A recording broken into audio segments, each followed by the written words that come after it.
নতুনত্ব নতুন স্বপ্ন নিয়ে আপনাদের মাঝে উপস্থিত হয়েছি প্রিয় বন্ধুরা। দেখুন সেই যশোরের সেই ঐতিহ্যবাহী খেজুর গাছ, যশোরের যশ খেজুরের রস। প্রিয় বন্ধুরা দেখেন কিভাবে একজন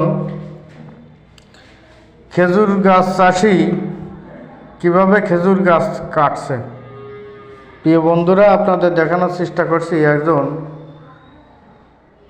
গাছি কিভাবে গাছ কেটে রস বের করে গুড় তৈরি করে। প্রিয় বন্ধুরা নতুন স্বপ্নের সঙ্গে থাকার জন্য আপনাদেরকে ধন্যবাদ জানাই। আপনারা দেখতে থাকুন ভিডিওটি। আপনাদের যদি ভালো লাগে তাই লাইক কমেন্ট ও শেয়ার করবেন।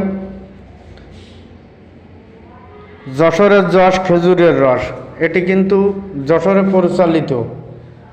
প্রিয় বন্ধুরা যশোরের খেজুরের রস কিন্তু বাংলাদেশে বিখ্যাত। যশোরের খেজুরের গুড়। প্রিয় বন্ধুরা দেখেন একজন গাছি কিভাবে গাছ কেটে এখন নিচে নামছে। নতুন স্বপ্নের সঙ্গে থাকার জন্য ধন্যবাদ।